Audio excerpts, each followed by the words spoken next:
Does anybody not make it 7 o'clock? I'm 30 seconds away. Do us a countdown. You're the timekeeper now, you're the arbiter of the truth here. I reckon 2 minutes. Bang on, just like anybody. Yeah, Bang right. on, yeah, bang on. Good enough, right, in which case.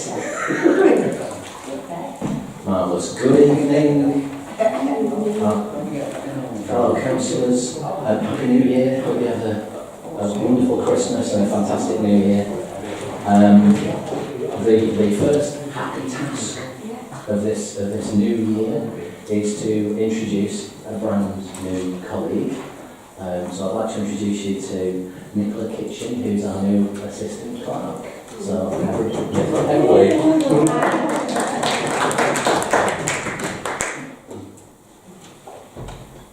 Marvellous. Right, I'm sure you'll get to know her over the next few months.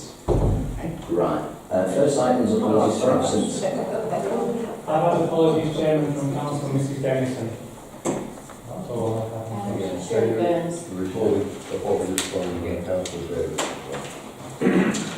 Tracy's still not right, and Claire's got an MRI, CAT scan, some more additionals. So it's my first so I've just started. Probably more to you down in it. It was just a string of letters she threw at me. You'll lie down and that kind of tech picture, doesn't it? Okay. Right, item 2 on the agenda is the declaration of interests. And for the penultimate time, I've got to read all this out. And this is to receive declaration by members of interest in respect of items on the agenda. Members are reminded that in accordance with Local Act 2011, they are required to declare any disclosable pecuniary interests which have not already been declared in the Council Register of Interests. It is a criminal offence not to declare a disclosable pecuniary interest either in the register or at the meeting. Whilst not a legal requirement, in accordance with Council Procedure Rule 10.9, in the interest of clarity and transparency, members should declare any disclosable pecuniary interests which they have already declared in the register at this point in the meeting, and in accordance with Part A, Section 2 of the Code of Conduct, members are required to declare the existence and nature of any other interests as defined in Paras 8.1 and 9.2 of the Code of Conduct. So, John. I've got hands jumping up. Jan. Yeah, can I just friendship on Roger. From Finance and Management Committee, I declared an interest as being a governor of Sanderland School. Thank you very much. Jane. Yeah, after 6A and 6B, I'm a member of Lancaster City Council Planning. And as it's mentioned, I'm also a governor at Sanderland School. Right, okay, thank you very much. Any further? I'm on planning as well, I'm also Planning. governor Park. Any others? Any other declarations? Max, you're on planning. Are you on planning or not anymore? Not on plan. Difficult to keep up, isn't it? Okay, right, good enough. Thank you very much for that. Right, item 3 is the minutes, and that's to approve the minutes of the meeting at Council on the 15th of November. That far back. Are there any issues of correction, or can we move in second unless it's really difficult? Thank you. Moved and seconded. Can we formally vote on accepting those minutes as a true record in that case? Thank you very much. It's clearly carried. I'll start signing them. Okay. And item 4 is public participation. This is the opportunity for members of the public to address council regarding items that are on the agenda for up to 3 minutes. Now then, Mr. Williams, would you like to speak this evening? You would. Right, you go. Which item on the agenda would you like to speak to tonight? Minutes of the previous meeting and budget. Minutes and budget. All right, marvellous. Well, as you already know, if you could join us at the front, we've got a microphone for you there. Yeah, thanks to David. And as usual, you've got 3 minutes from the start of your remarks, and I'll give you a 1-minute warning when you have 1 minute left of the time that you have allocated.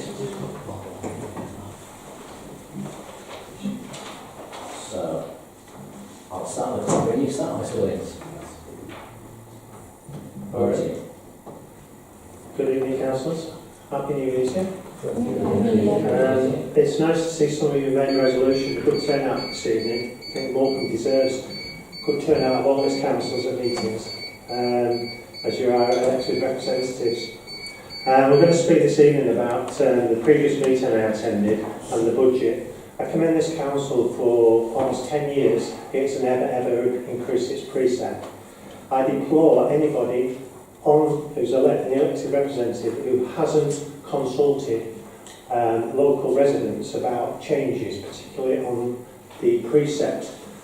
The last meeting I attended, I was quite staggered that some councillors stood up and spoke about increasing the budget when it was clearly apparent that none of them had actually consulted residents about it.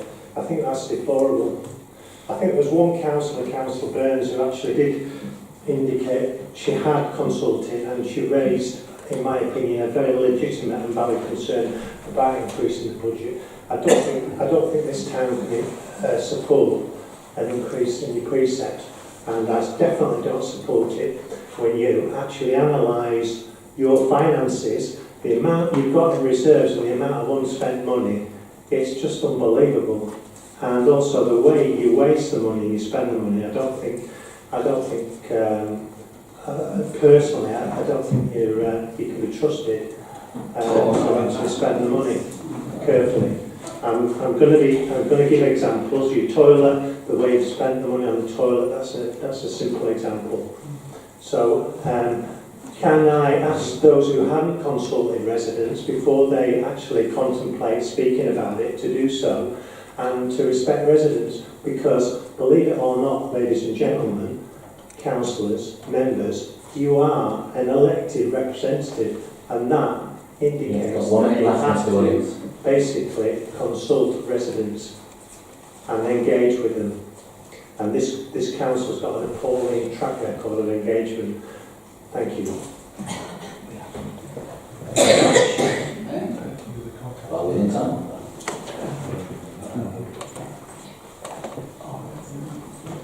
Okay.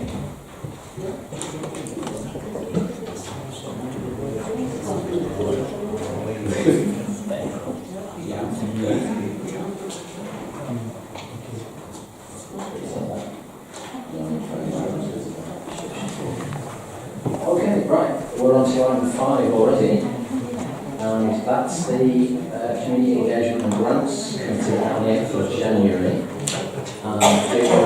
Your Vice Chair, you were in the chair for the meeting, I understand, so can I ask you to present the report? Yeah, thank you very much, Chair.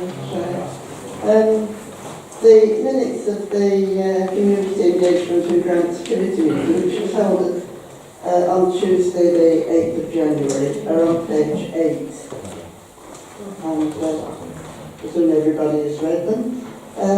We set a council budget of £5,000 initially for the allocation of grants up to £500 for not-for-profit organisations. We have allocated some, and we had a balance of 3,500 left. We had 8 applications, and 5 of those applications were successful. If you look on page 9 of your agendas, you will see that they were all scored, and the 3 that were scored the lowest, and that is not because they were referred to us. I think it's just they were just the lowest, and we referred them back to the finance committee from which they were referred to. With only a total amount of, the amount that people asked for was a total to £3,987.50, which was more than we had in balances.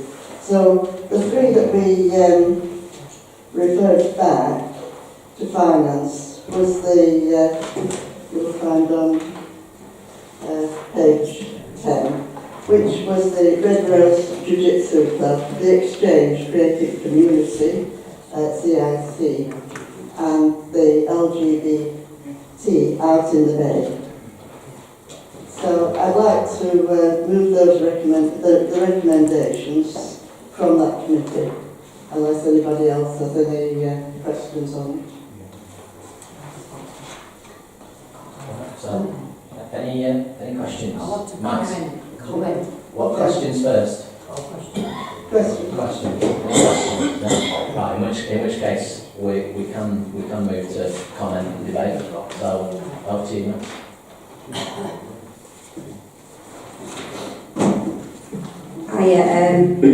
Thank you, Chair. I'm just very disappointed with the scoring. I think it just seems to be everything that's in the West End of Morecambe. They've just not got anything, and I think it's absolutely disgusting.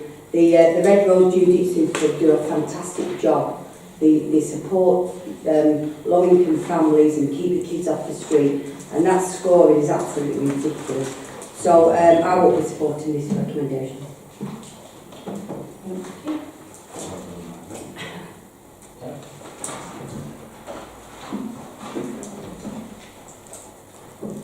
Thank you.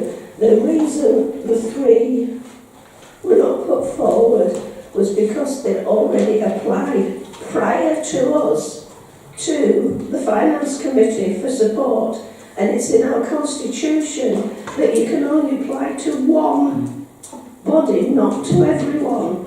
And we're hoping that Finance will support the three. We couldn't afford to.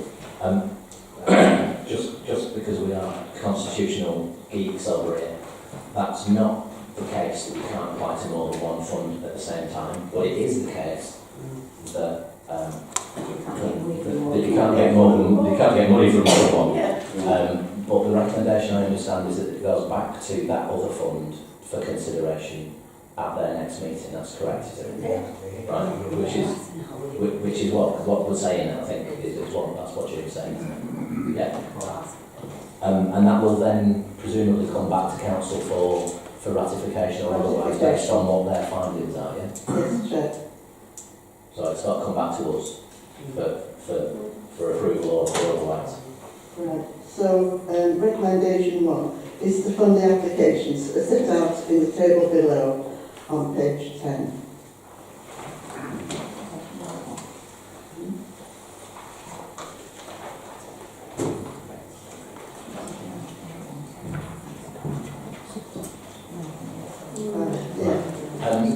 I can take them individually. I think it's probably best for prudence sake just to take if you take the Friends one now while Janice goes out, and then she can come back in about 10 seconds. Oh, right, okay. Because she's declared an interest on that one.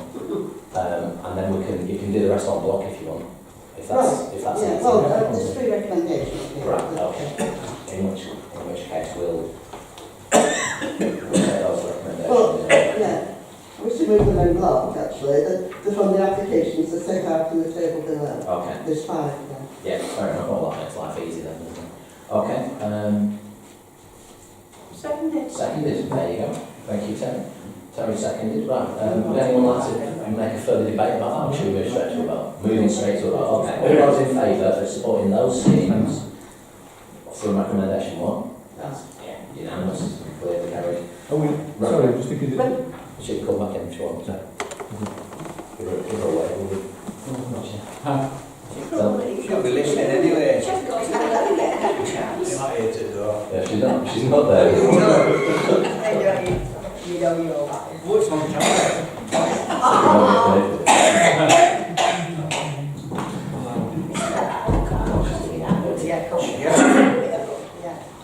Oh, thank you very much. Cheers. Okay, right, and now we're on to recommendation 2. Recommendation 2 is to reconsider the applications from the Exchange Creative Community, Red Rose, Jiu-Jitsu and LGBT as part of the deprivation grant process, as each organisation had also applied to this fund, and the committee were of the view that their average appraisal scores were substantially lower than the other applications, and despite the good work undertaken by each organisation did not feel that it could recommend an award from a community grants fund. Thank you. It's seconded again, yes, Terry. Thank you very much.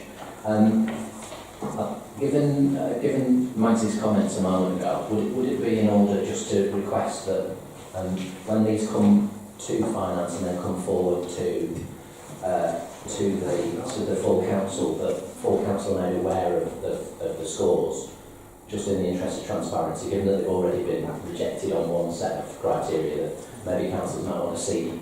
Well, there will be some form of appraisal. We're not just going to do it off the top of our heads. I would like to put it on record, Chair, that the Town Council would like to thank all applicants on the good work that they carry out in the community, and we value each and every one of them, but we have only so much money to distribute. It is duly noted. Thank you for that. Right, so we've got a mover and seconder for recommendation 2. Would anyone like to debate further? Can I just check that this Yeah. will come to we will find out what will happen with this. It'll come It's back to not full to council. say you're going to pass it, this deprivation grant fund.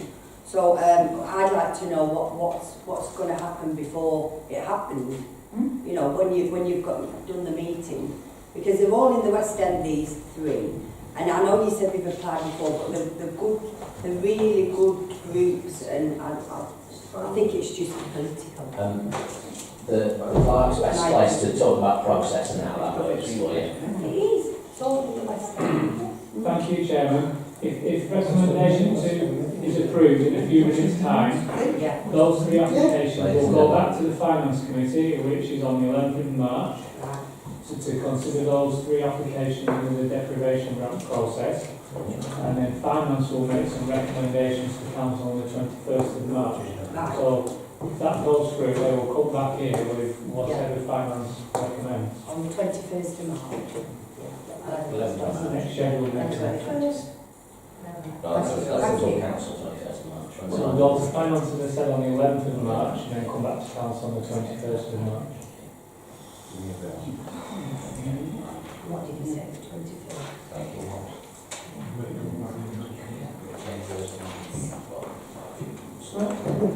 Right, okay, thank you for that. Right, would anybody else like to make a comment, Jim, before we move to a vote? Yeah, thank you, Chair. Just a quick one on the LGBT. Yeah. Can it really be, is it really accurate to consider that as a deprivation grant? Surely that's more of a community grant. The other two, I'm not holding, I've had a lot of time for the LGBT group, but is the deprivation grant the right one for them? My understanding here is that the reason why it's been referred to the deprivation fund specifically is that the work that LGBT in the Bay, working with people who are isolated from the community, is what it was aimed at, because the deprivation grant was about poverty, food poverty, and about isolation and loneliness, and that's one of the projects that LGBT in the Bay has gone through. And they apply to both funds at the same time, so yeah. So we can. Thank you. Caught in a rock and a hard place, aren't we? David? Yeah, I mean, my concern is that basically is the length of time that the finance committee is going to decide in March. Now, do they need that money before March? Yeah. And what I do hope is that we do have some kind of diet, following the decision tonight to put it forward to finance, when we don't have it until March. What I would hope is that we have some dialogue with these groups to inform them of our decision and the rationale behind our decision, to give them some reassurance that we are taking their applications seriously, and also in regard to the scoring process, that we give them some feedback in regard to why we scored them lower, and if we have to submit another application and to think about those points. And also in regard to LGBT, deprivation, there is a lot of people who are in the LGBT community at the moment who are deprived, and the work of LGBT out in the Bay is primarily to work with people who are socially isolated and enable them to access community facilities facilities, and it is reaching out to people who are isolated in that community. Thank you. Thank you. Again, just before we go on, just a bit of process from David might reassure you insofar as when the money effectively gets put through anyway, because people don't get paid preemptively, is it? Okay, thank you. If I understand the question, so the ones that have been approved in resolution 1 just now, we won't get sent £500 tomorrow. We'll be told tomorrow or the day after. They have to then do the work they said they're going to do, because you can't be funded retrospectively, and then send us receipts, invoices to prove that it's cost that much. So I think that's what you're trying to ask. So therefore, listening to Councillor Whittaker, yes, there will be a delay. These people will probably still have to work quite a few weeks to get some money anyway. Yes. I think it's great the work that's already started. I guess what I'd like to know is, do we help these organisations with how to fill in the documentation so they get the right scoring and so they get the best opportunity to get the result? And if we've still got money left, could we not, when they get to a lower scoring then, can we still not give them a percentage of the money, so they might get 200 or 300 and instead of 500? Because why are we saving money when there are organisations not getting stuff?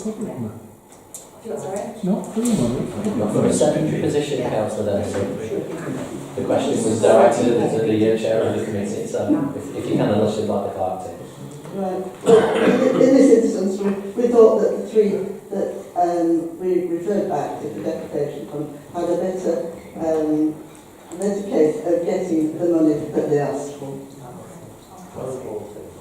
Right, so it's intended to make sure they get the full amount then? Yeah, yeah, we actually did discuss on giving them, splitting that money and giving them a portion each. But we thought it would be better for them to go back to the deprivation fund and get the money that they were asking for. Thank you. That's really useful to know. Tricia? Yes, in light of what's been said about the funding and going back to finance, one of the questions asked at finance was about the West End Millions funding, and if these people had applied to the West End Millions. To help the process go through quicker at finance next time, could I request that the clerk ask the West End Millions if they've been approached by these people, or ask them if they've approached the West End Millions, and if they've got funding from them, if they haven't, what the reasons were for it being turned down. Thank you. Okay, thank you for that. Yeah, he's making a note of it. Okay, I think from a data protection point of view, you'll have to ask the applicants whether they have applied. So there's not on that, from a GDPR showing. Right, Jane, do you want to? Thank you, Chair. Finally, recommendation 3 is to ring fence the remaining £1,050 within the 2018-19 community grants budget for future community grant applications. Right, thank you very much. Seconded that, yeah, right. Yeah, we have a fourth one, sorry. Go on. Yeah, do the fourth one and then we'll go to Yeah, which is to advise the parkrun organisers that they could use the town council's fluorescent bibs for marshalling purposes at each event to save purchasing new bibs, and that would save them some money. Okay. Sounds pretty reasonable, mate. And seconded again, yeah. Thank you. Any further questions or debate on that, or can we move to on those final recommendations? Right, we'll move to that then, in which case, all those in favour of support those recommendations? Thank you very much indeed. Thank you, Jane, for that. Right, now, item 6 on tonight's agenda is the Planning Development Environment Committee from the 3rd of December. So can I ask David, the chair, to present that report? I'll go on. Who else is on planning? Was that Ian? That's the two of you, so if you prepare yourself, David, and then wait until he's together and go around. Before David starts, Yeah, sorry. the change of use from hot shop to hot food on the left as well. company licensing, do I leave or is it all through? I would go. Yeah, if it's going to come in front of you in another capacity, you're best not to predetermine. Yeah, you're best to get out of it. Yeah, in that case. Nobody else on that at licensing then? Yeah, for a time. Right. Okay, thank you. No, don't talk about I won't know. Don't get nervous. Wait until Tom's out of the room. Yeah.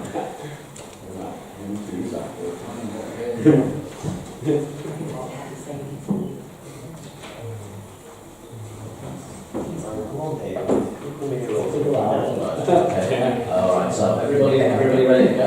Right, David, we're all Right, fire away.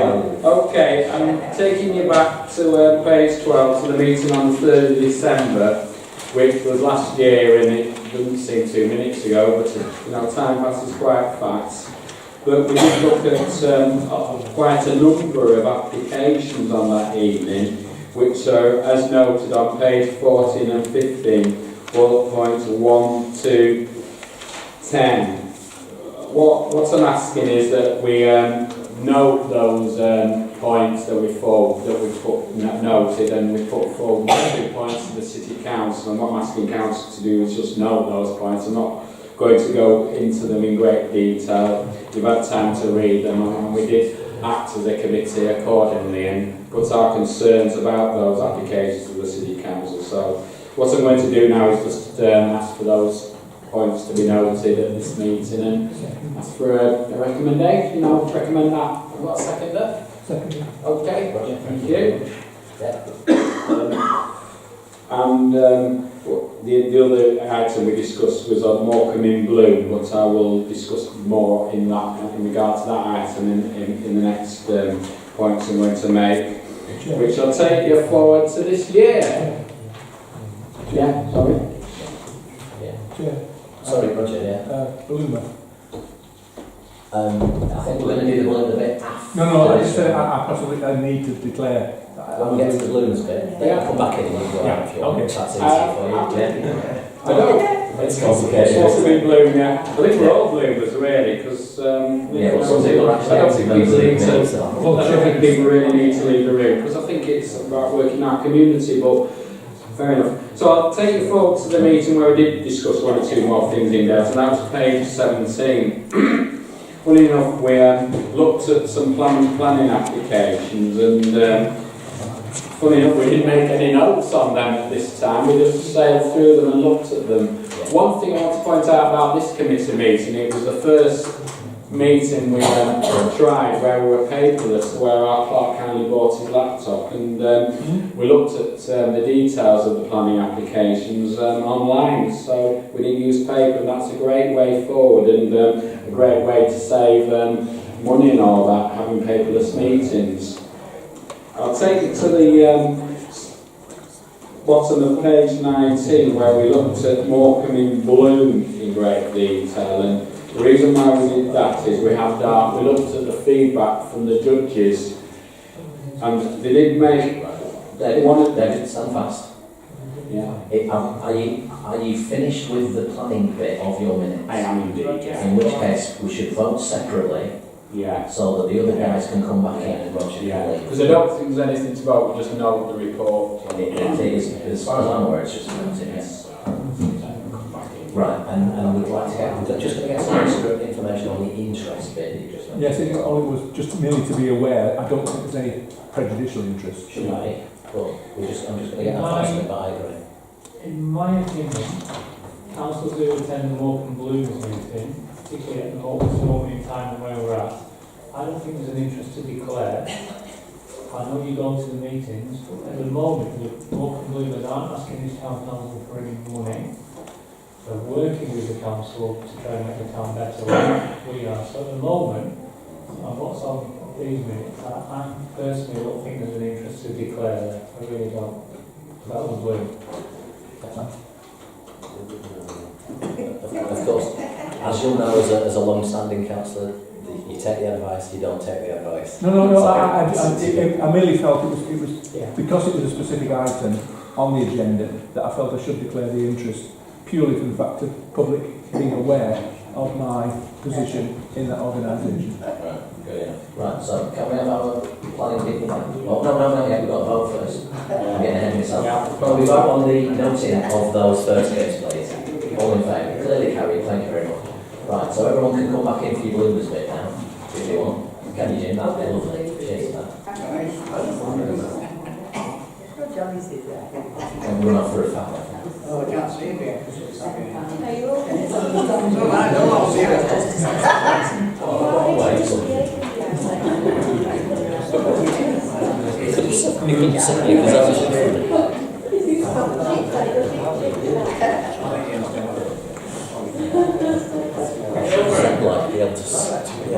Recognise your presence.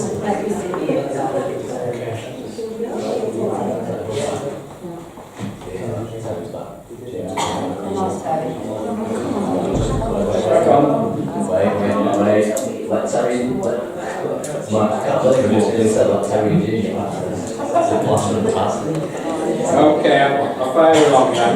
So, I've turned to the Morecambe in Bloom agenda item 44, and what we're recommending to council is, in regard to Morecambe in Bloom and the competition, is that the presentation evening will be held for Morecambe Football Club, that we felt that was an excellent venue and went very well, that the categories will be the same as 2018, and thirdly, the clerk will visit all schools in the area with a view to increasing more entries and exploring measures which would assist schools or enable schools to take part in the competition, or to encourage more schools to take part in the competition, or find out the barriers which prevent them from taking part in the competition.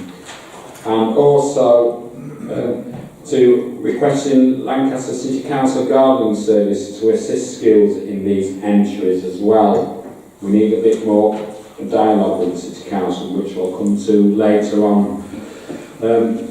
We had a report from the judges which was a lot of very good points in, and I think, you know, silver is a good award considering that we were put into a higher category. However, the judges' points need to be taken serious, because there was a lot of criticism in regard to the Lancaster City Council planting service, and also there was issues with litter as well. So we must do better as a City Council, clearly, and also as a town, clearly we need to do better in working in partnership with the City Council. So what we're doing to alleviate this issue is to have a dialogue with officers from the City Council and the Cabinet member. And what we've resolved to do is invite them to a meeting with the Planning Committee and Environment Committee to discuss what we can do and what the City Council can do. And I know that some of these issues may be addressed later on in some of the budget proposals, but we do need to be working better together, City Council and Town Council. We need to be talking, finding out what we can do and what the City Council can offer us, in the community as well. And the great work that Morecambe Bloomers are doing, and some of our councils are on that and involved in the work over the summer, that is a great way to try and improve Morecambe. And let's go for gold next year. Let's go for gold. Let's show some of these other towns in the northwest that we can do it. So that's my proposals.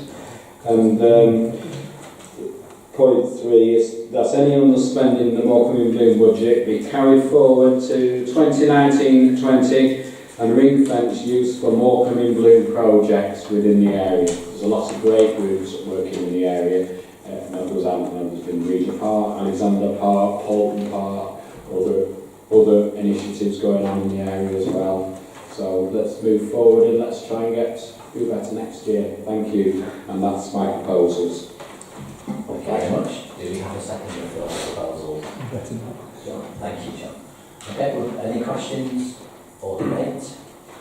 Terry? Yeah, could I ask the chairman, would it be possible, because I've been asked, I've lost count of times by residents, in your categories, would it be possible to include rented properties?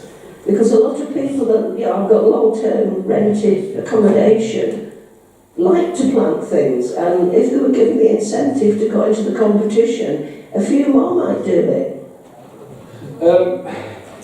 We did discuss this actually, and I mean, it's a very credible suggestion, but what we're trying to do is enable everyone to enter Morecambe in Bloom and get involved in it, and we don't want to really put people into categories. I think if someone who does have a rented property or lives in rented accommodation, that could be anywhere, that could be on any street, a house could be rented.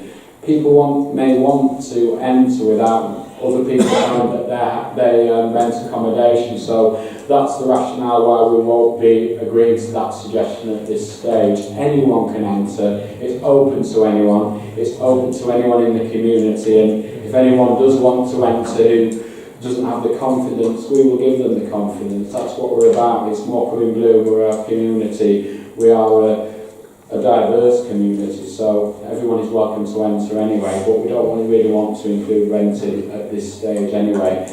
Anyone can enter, we treat everyone equally, regardless of the accommodation they live or the abode they live in.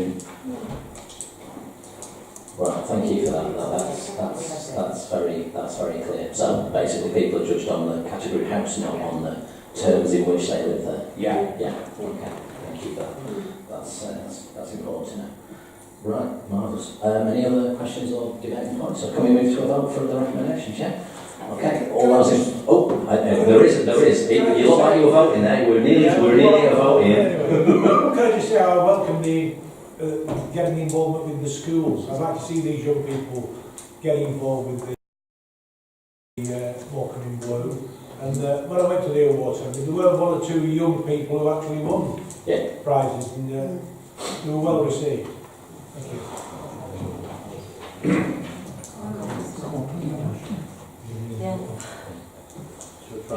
you. You should be extremely proud from Morecambe in Bloom that Callum, who you'll be aware of, award resident of yours, won the best young gardener for the North West, which we should be incredibly proud of as a community. So yeah.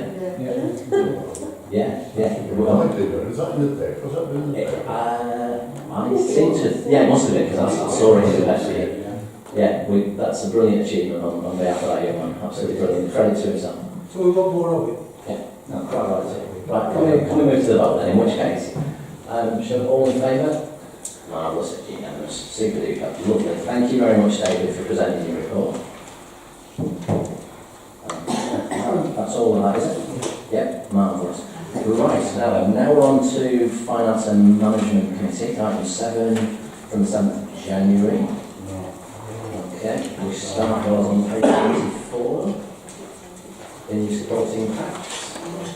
And I'll ask the chair of the committee to move the report in appropriate instalments. Okay. So over to you, Trish. Page 25. 2 resolutions there. Any questions on? I'll take any questions on that. Any questions on resolutions 1 and 2 on page 25? Or points of debate? Move those to Apparently not. Right, move those. Seconded? Wonderful. Okay, we'll vote on those ones. All those in favour of those recommendations? Marvellous, clearly carried. And the next recommendations, thanks Trish. Right, page 26. We decided not to put forward another recommendation on the toilets. We haven't had the actual budgets out yet. I don't think we've handed out with it before. No. I don't know whether people... Not till we get there. No. So, do you want me to leave this to the budget stage then? Because obviously our recommendations failed last time, so there's no point just putting it forward again. If you believe them to be interlinked to the later budget proposal, I haven't then seen it's in your gift. I haven't seen your budget proposals, but I would assume that if you want to do something with the toilets, that they're in the budget? My intention from the chair is, given that the committee decided not to make any budget recommendations on the night, that's very fair of you, by the way, thank you for that. That we'll, at that point where we go for the 2019-20 budget, we'll receive the budgets that are being presented by members of the parish council, and then I'll ask for us to move to a short adjournment while we can review them all.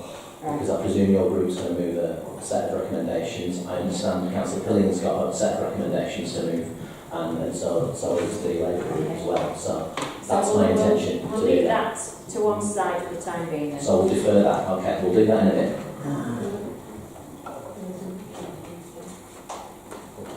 Page 28.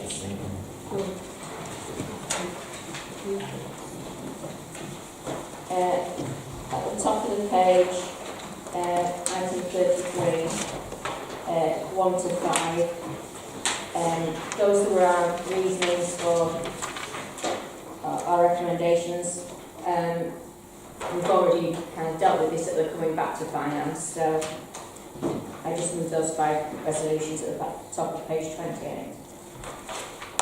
Okay, yeah, so that's 1, 2, 3, 4, 5 there. Any questions on those recommendations as they stand at the moment? No. Seconder, sorry, do a seconder, would you? Better not, because Sunderland School is... Oh, Sunderland is one of yours, is it? Well, no, I declared an interest. Do I need to leave?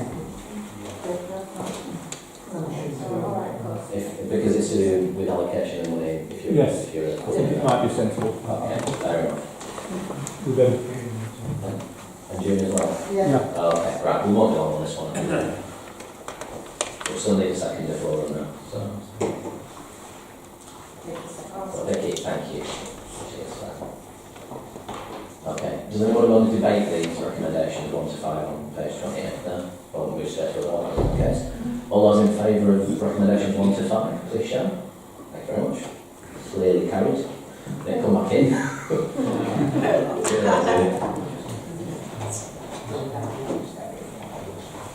It's the least fun part of the year, this, isn't it?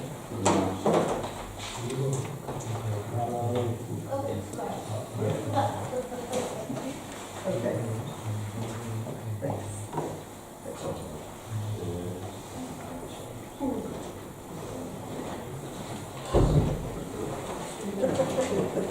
It's an exercise tonight. Right, Chair, right. Under item 34, I've moved part 1, because obviously that before we take the break, that's dependent on us accepting the 0, the nil increase. Right, now then, go if you want to agree. So I'm moving that we set as a 0% increase. My reluctance at this stage is not about your recommendation. It's that I know that one of the potential budgets for people to review in some minutes' time is a perfectly reasonable idea of putting council tax up by somebody on the council. And I think if we immediately, but that would automatically mean, you can't review any of their other stuff, because that would immediately blow the rest of their budget out of the water. They could make an amendment to the budget. They could. But of course, all 3 of these will be dealt with. Chair, with respect, we can't make a decision on the budget until we decide what the precept is. No, that's true. So, it is a bit tricky, but it does mean that one of those budget proposals will end up being amended before it's proposed. If this fails, or it wins, whichever, so we've got to take the vote on it. We can't do otherwise, Chair. I'm just trying to advise some of you without nodding sage together.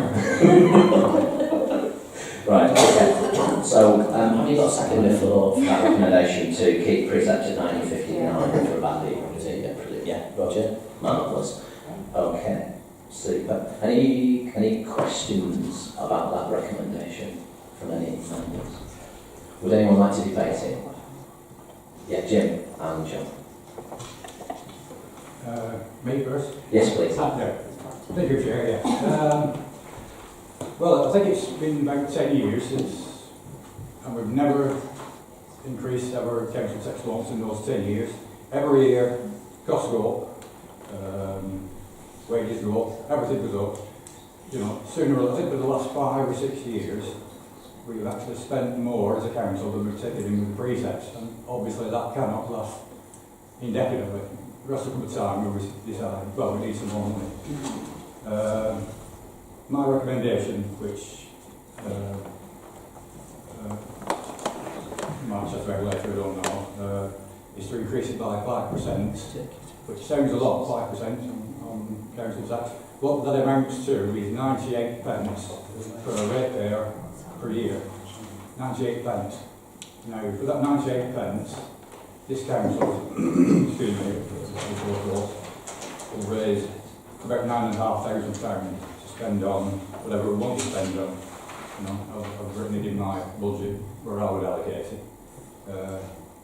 Because I find it difficult to find otherwise how we can continue with, say, the deprivation budget at a reasonable level without losing money from one of the existing pots of money. As a business, if your costs are going up year on year, if you're going to be a successful business, if you're going to have to increase your prices, bit by bit, this council hasn't done it for 10 years. So I just think it's about time that we put the council on a better financial footing for years moving forwards as well as this year, and make the decision that we need to, 98 pence per ratepayer per year is, I don't think that's very controversial at all.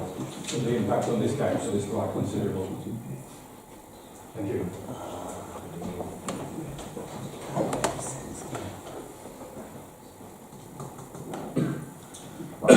Thank you for that, Jim. John, you have something to say?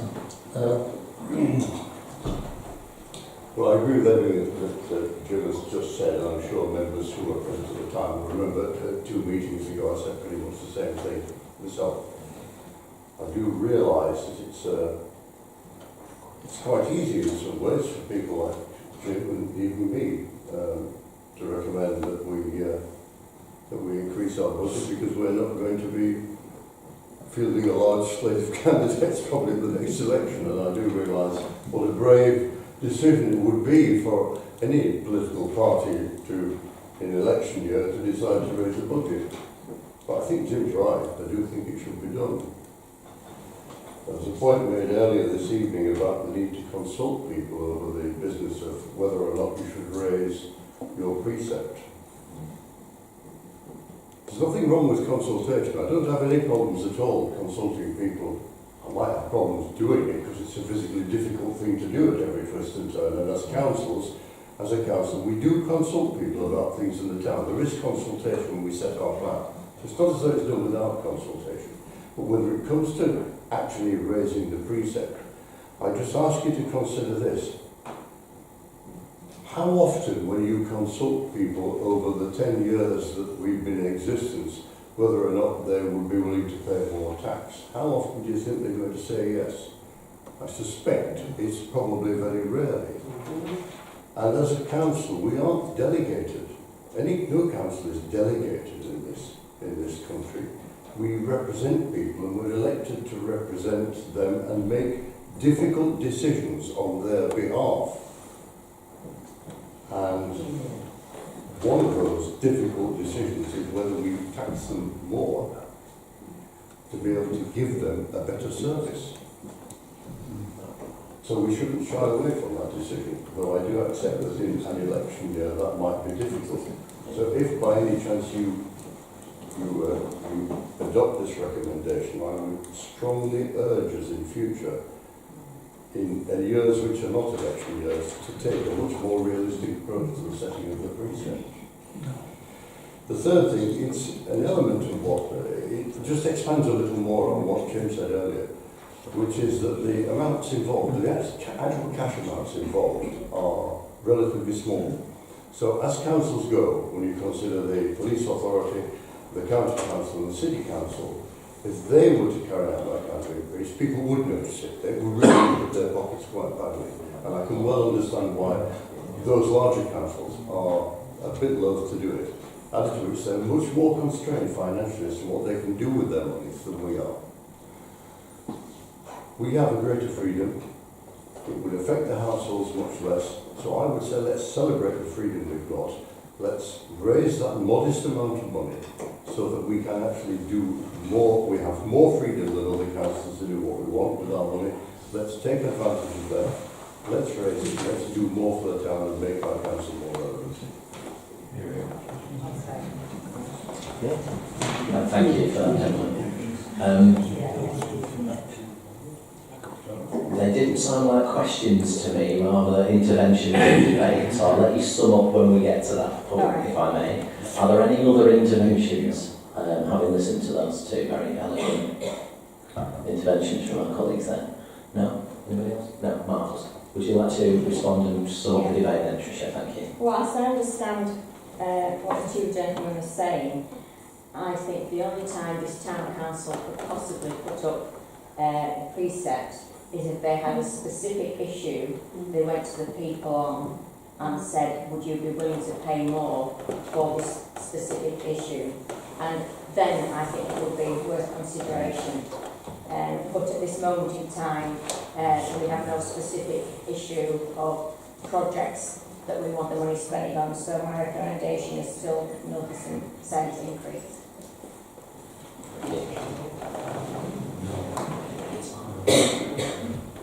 Okay, right, that's the debate finished with. So, right, so just to be clear, we're talking about resolution number 1 on page 28, which is that the council tax is kept at 0%, which would be £19.59 for a band the property in our area.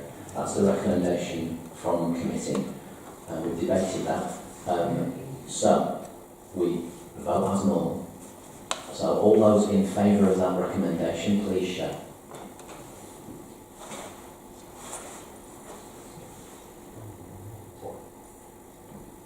Okay. Against? I know it's clearly carried, but against. We're going to count these, by the way. 3. And that's no abstentions then, isn't it? No, that's, yeah, thank you very much. Right, that's carried. So that will be able to inform future debates in the next few moments. And we might as well clear 3 as well at the moment. The council requested Black Drive Eden project requesting support in the project to redevelop the War Memorial and surrounding gardens. Whilst that planning is going on, I think it's an appropriate time to put that request in. Well, thank you for that. Question or debate? No, it's not a question. Anybody got any questions about that as a recommendation? Right, we'll go straight to debate then. So, Jan, you want to say something? Yeah, just to say, I understand why you're doing that, or why you're going to put that request in. I mean, Eden project, we don't even know if it's going to be here or not. And I mean, the amount of money that we need to do that project is about 96 million or 100 million, which we're expecting to come from the government, of course, and whatever else we can put in. So I think to start demanding that they actually do redevelop our war memorial before they've even got here, I think rather than say that, I would rather say that this town council welcomes the Eden project and hopes that they can be brought here, come here, and everybody can celebrate that, rather than thinking, oh my goodness me, they've not even got here yet, and we're demanding them to do things. I'm sure when they get here, we can say that to them, but actually I wouldn't want to do that before they're anywhere near coming, because it may, and it won't put them off because it's a fantastic project, but they just probably think, oh, it's a bit off. So I don't really want to, I don't really want to do that. I don't think we can do that. Can I answer that? Yeah. You can. I'm going to go to other colleagues. There is a recommendation at the end to welcome the Eden project, as you know. Yes. Maybe if we change it to say, instead of requesting support, we request that they consider the redevelopment of the warm and walling surrounding gardens when they're doing their planning. Consider the redevelopment. Yeah, take it into consideration in their plans. That's fine. Well, we're going to have to design around it. We're not asking them for anything, we just want them to take it into Take it into consideration when they do the plans. It's only the environment. Yeah. So just reword it so it's softer. Is that? Because it wasn't asking us for money or anything. Yeah, no, It just reads that way though. yeah, it does read that way. It sounds like we're going, can we have some 106 money please? We haven't done the planning application yet. Right to the Eden project. Yeah. I don't know, I said we've got some other words. So to consider in their planning phase the surrounding environment, including the memorial gardens. Yeah, we'll get that right before we send it. John? All I wanted to say was that very similar lines. And what I was going to suggest was we invite them to take into account the plans which we already have for the redevelopment of the warm water. Because then they can take into account the design stage. You don't know, they might say, oh, we'll throw that in. Right, yeah. Because we already have designs for it. We have the feasibility study. There's some very confusing language being used in the local press at the moment by people who are 2 times removed away from the project. The feasibility study's been paid for and been done, 3 parts of it. The bit where it was possible, the bit where they described what it would look like and be like, and then the bit where they talked about cost. We're now moving towards the design phase. City Council has put some money into that, as you may have seen in the local press. As of this afternoon, Lancashire County Council's Cabinet has matched that funding. So this is the time to actually say, will you take a look at this at the overall scheme of things? That's perfectly reasonable. I think if we mix the two, as John's suggestion as well, and just send a letter, just flagging it up. Okay. Thank you. Yeah, as an issue that they would like to maybe look at as they're going forward with the architect. I think Terry and then Jim. Do you want to intervene, Terry? Tricia said virtually what I was going to say, replace request with consider. Can we let that way we're not telling them to do it, just think about it. Yeah, David's got enough notes on kind of what the direction of travel is, what we're trying to say without being hectoring. And he'll come up with an appropriate set of wording that highlights it as a thing that they should probably look at going forward. Right, with that in mind, with that amendment in mind, are there any interventions before we vote on this single recommendation? Jim? Well, yeah, just a little comment. I think in schemes like this, isn't it normal that the provider of the service or whatever it is expected to pay some Section 106 money to and surely, you know, we should be trying to push City Council. So, you know, there's going to be also Section 106 money, and we'd like it to be spent on this. Surely we shouldn't be asking the Eden project to do over and above what they're doing. They know that they're going to be paying more. There may not be scope for that given the amount of central government funding that's coming our way on this one. When you look at the breakdown of how it's being funded, that might not be the case under the present terms. Right. Roger? Chair, I think what everybody's trying to achieve, and sometimes with a project like this, you need to go forward very quickly. And I think what we're trying to say, you know, it's a heads up to those that are in the design criteria and say, remember, there's a large, very popular and well-used war memorial, if you like, centrally situated in your site. When you're going ahead with development, please bear in mind that that's there. Ultimately, whatever, if it goes ahead, then there may be something else. But it is just now, I have a feeling, because they're talking about 2021, that's a pretty tight schedule. So it's necessary, I think, for us just to get them there. And it really is a heads up. Remember that memorial's there. Remember it's very important. And you are, in one form or another, going to have to incorporate it in what you do. And I think that's merely what we're asking everybody to do. It seems to be eminently sensible. Thank you. Thanks for that. Right, okay. Everybody happy with that? Marvellous. Can we all vote for that then? Alright, all those in favour? Right, there you go. Easy peasy lemon squeezy. Brilliant. Right, have we got any others before we go on to the budget?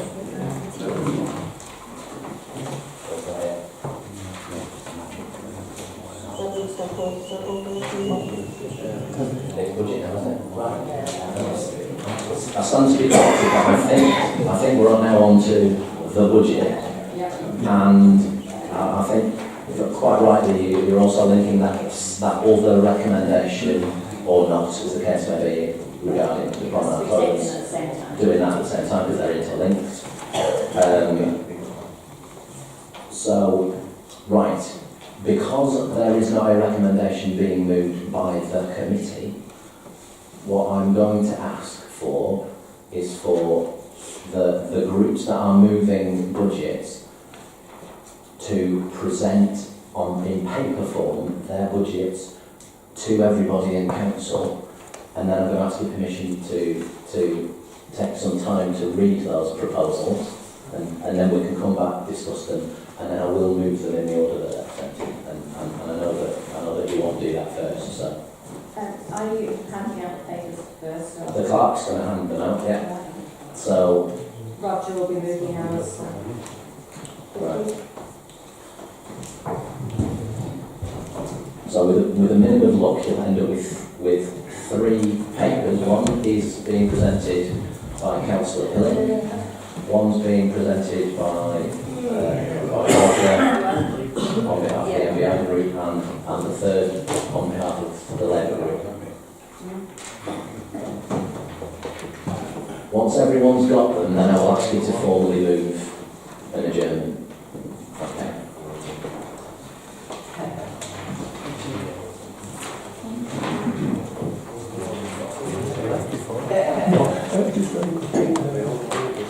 Tory, you can sort it. It's sorted.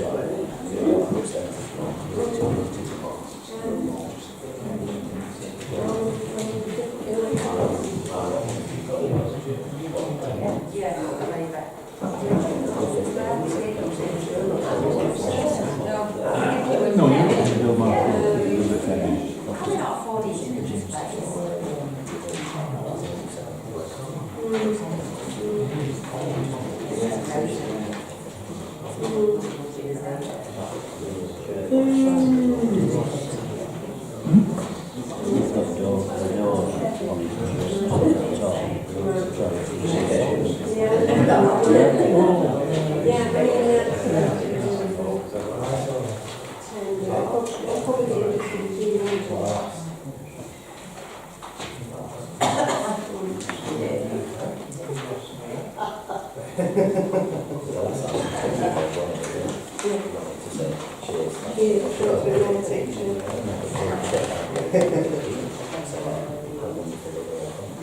That's the last bit of it.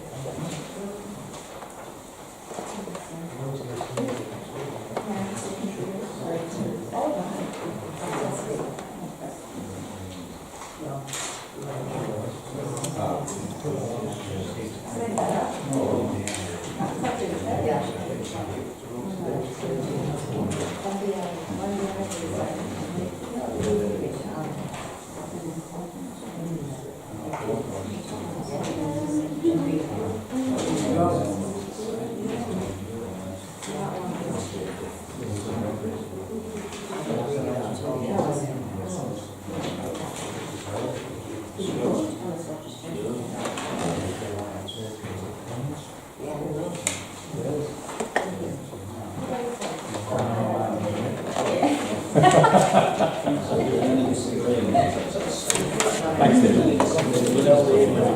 All right, okay. Right. Is it gone? Yeah.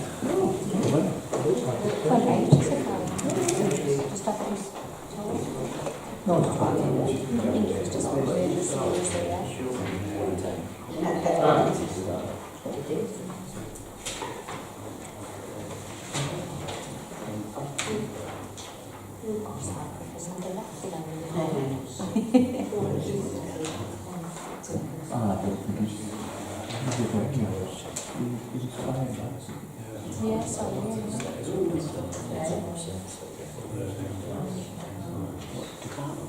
I'm late. How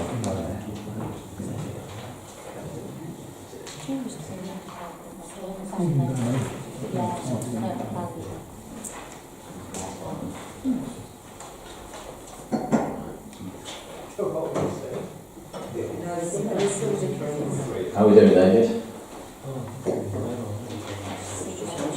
Right. I'll take the score. I'll give it all for Has everybody on the MBI side of the aisle got all three bits of paper that they require? Yeah. So your own Jim for the details. Everybody got that? Yeah. Marvellous, that's awesome. Have you got all three bits of paper?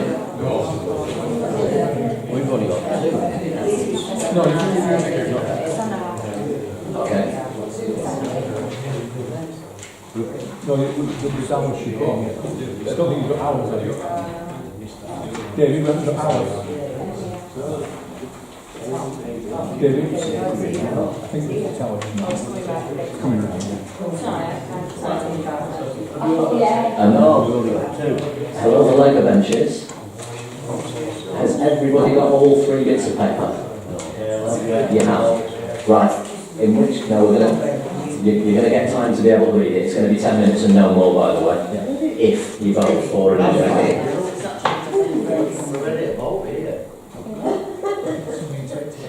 Sure you are. Sorry, we kept... It's three? I think I've got one. Thank you very much.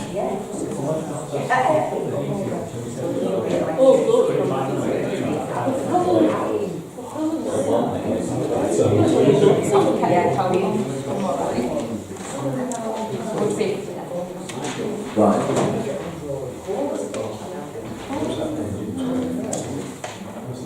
So then, right, are we all happy now? David, you happy? You got everything you need? Yeah. Marvellous. Right.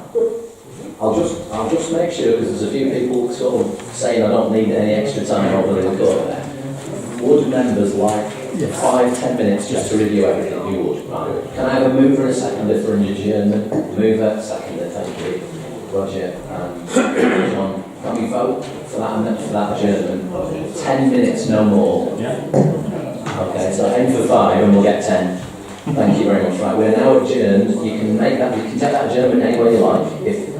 If the Labour group want to return to where we were earlier, you can. That's easier. Yeah, I think that's probably proven. Right, meeting's adjourned. Meeting adjourned.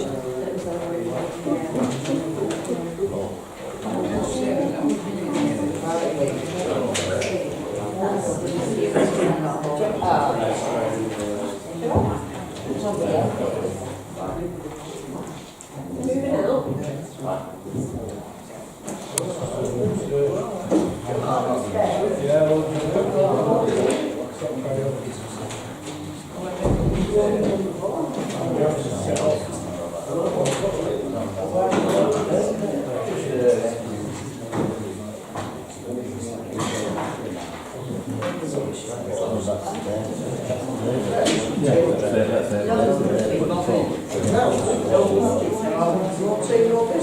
It's not more, it's more detail. Slightly, it's finance. Yeah, the total Keeps him going. Okay, colleagues, by my clock, that is the 10 minutes that we agreed. So I'm going to reconvene the meeting with your permission, and we will take presentations for the budget in the following order. I believe Councillor Denison has asked to move the budget on behalf of the MBI group. So can you move it and get your seconder and then speak to your report, and then we'll do questions and debate if needed, and then go to a vote, and then we'll go around this one. Yeah. Okay. I'll put the budget forward now. I will speak to it later because I think that we need to sort of explain some things, and in a couple of areas we need to explain why there are omissions that perhaps have been put elsewhere, but I think I will raise those when I go through the budget in more detail. But I commend this budget to the Town Council. Thank you. Okay, and do you have a seconder? Appreciate it, thank you very much. Right. On the documentation you've got before you, are there any questions for Councillor Dennison before he starts the debate on their budget? No questions? No? Janice? Yeah. Could I just ask Chair, what a joint town council stroke bid initiative is? And also, Greening Morecambe initiative, formerly MIB, I presume that means formerly Morecambe in Bloom. Yes. Yeah, so can you, it's changing the name of that. So those two are questions. Yes, that's fine. The first one was, sorry, just remind me again, Janice. The joint town council stroke bid initiative. One of the principles with that is that members will recall after the report that we had about the state of Morecambe following Morecambe in Bloom, the judges came back and we had some very negative reports. Now, the bid, I do believe, has considered that, and I think members who are on that have seen that the bid is quite keen to try and improve the overall cleanliness, certainly of the area of that, because I think it will be a very positive effect on a number of levels. Now, there is a problem that the City Council, for a specific operational reasons, doesn't seem very keen on trying to develop that. The bid is quite keen on doing it, but obviously what we would like to do is work with the bid. Now, the bid will be tightly confined in where they can work, but if we as a town council assist them, it will be hopeful that we could move into areas outside the immediate bid area, but to the benefit of all residents in Morecambe. The second one, remind me again, Janice, the change in the name. Yeah, it was, I'm a bloomer, and we did feel that, for example, in places such as the West End and what have you, and certainly in addition to us in areas in Poulton, there are groups that work together who are trying to do things for their area. And what we wanted to do was sort of say, look, what we'd like to have is a budget that's available to all, or as many as, obviously given funding constraints, not only to bloomers, but to other groups who feel they can improve the area of Morecambe as a whole. So it's try and make it's more inclusive. That was the general term of doing that, and the principle was to work on greening. The bloomers have talked, and other people have talked about meadows for bees and all these sorts of things. So it's to try and get it a more general thing rather than make it's just bloomers. It's a lot of voluntary groups who are working together to try and make Morecambe look a lot nicer. Thank you. Okay, thank you very much. Right, if there are no more questions, if you could move to the presentation then. Yeah. Roger, and then we'll move to the debate. I think as we go through, you can see there's a number of features that we've accounted, audit, and everything else is more or less, I think, both groups have recognised that there's need to be money paid. We have actually increased the provision for insurance because of one of the concerns that we have regarding additional expenses that we think are going to be very difficult in the future. We want to make sure that we've got a budget that doesn't suddenly have to try and find money from somewhere to fill those gaps. As again, I think in the Labour budget, we've recognised that after an election there'll need to be more training both for elected members and officers, including new legislation. I think most of those. We've taken at the bottom of the page what some people say, oh, well, you're not putting anything in deprivation, you're not putting anything in community grants. I think that we need very soon to have a long and detailed conversation with the West End Millions. Now, they've done some promotional material to say that they're into the 7th year of their programme. They're producing now a third for the 3 years that remain, because grant money of that nature, to my knowledge, I will stand corrected, but I believe that if they haven't spent it, the expenditure so far appears to be approaching £600,000. Sadly, I am rather concerned, and I've checked and double-checked, very little seems to be spent for the benefit of the people in Morecambe. There's an awful lot of consultants' reports, some of which the statistics, I have to say, are very much out of date. You're quoting employment statistics that were relevant in 2009. Now, that gives me a problem. I do not want the town council to become a subsidiary of people wanting to improve in the West End. We must work to improve the area for everybody.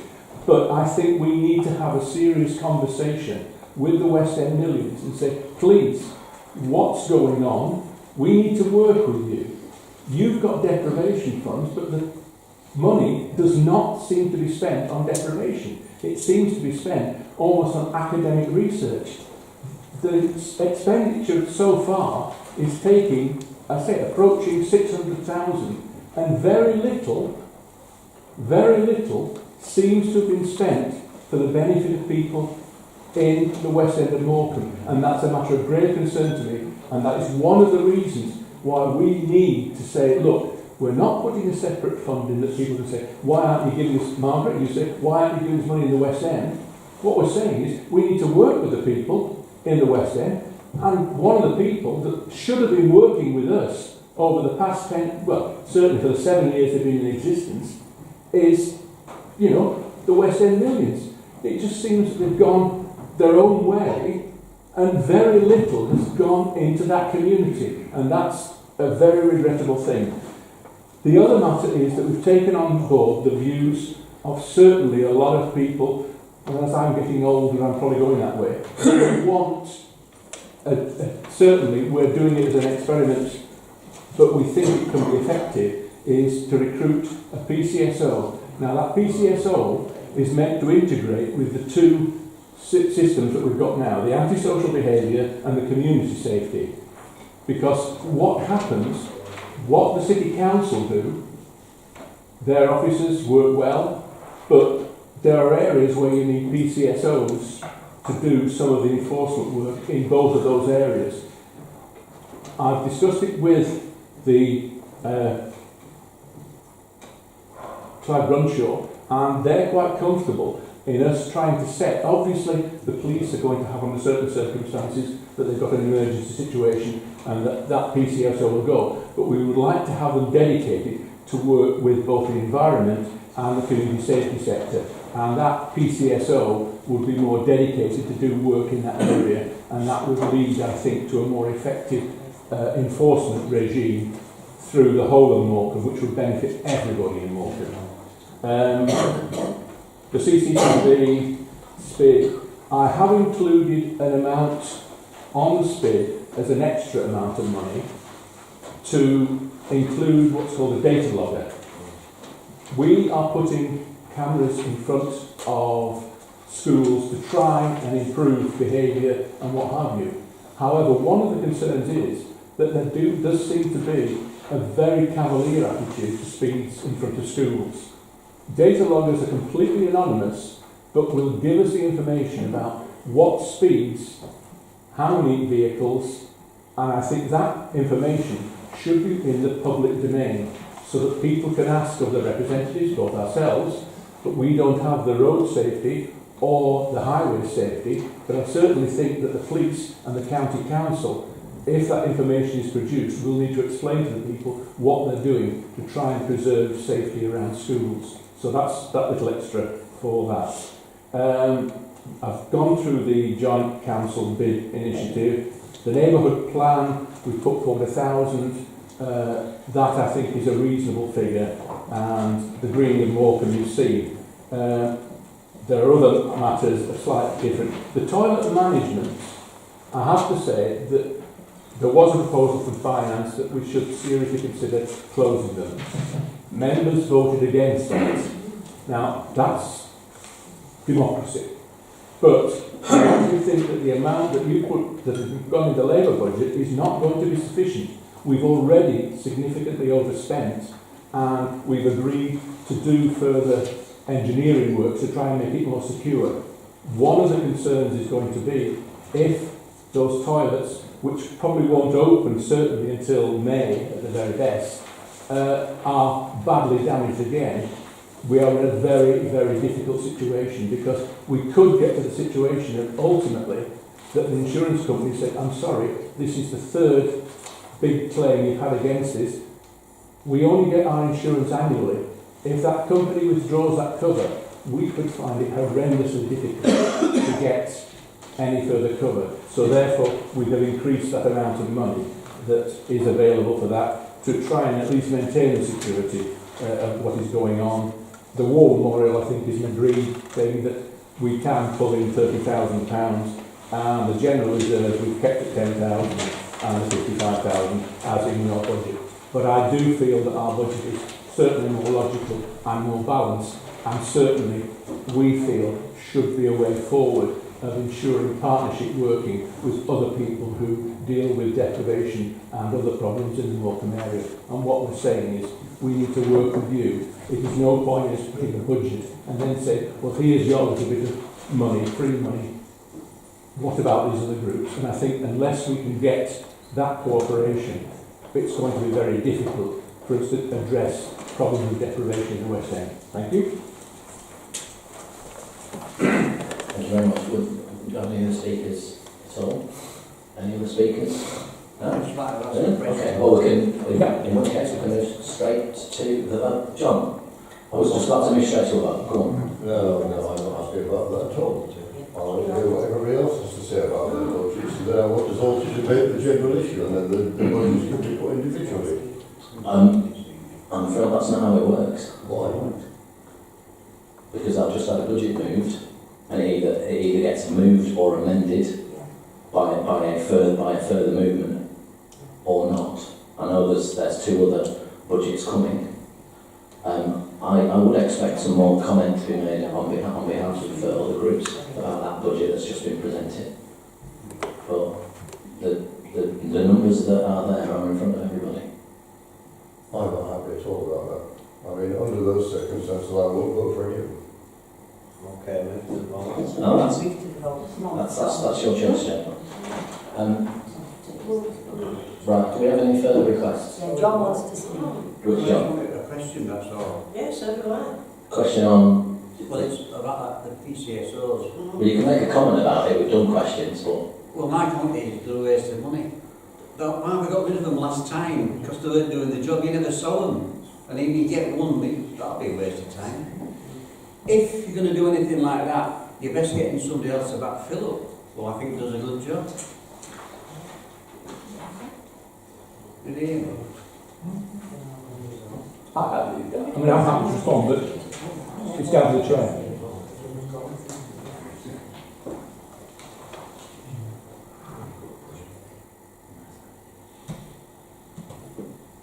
Terry, did you have something? Yeah.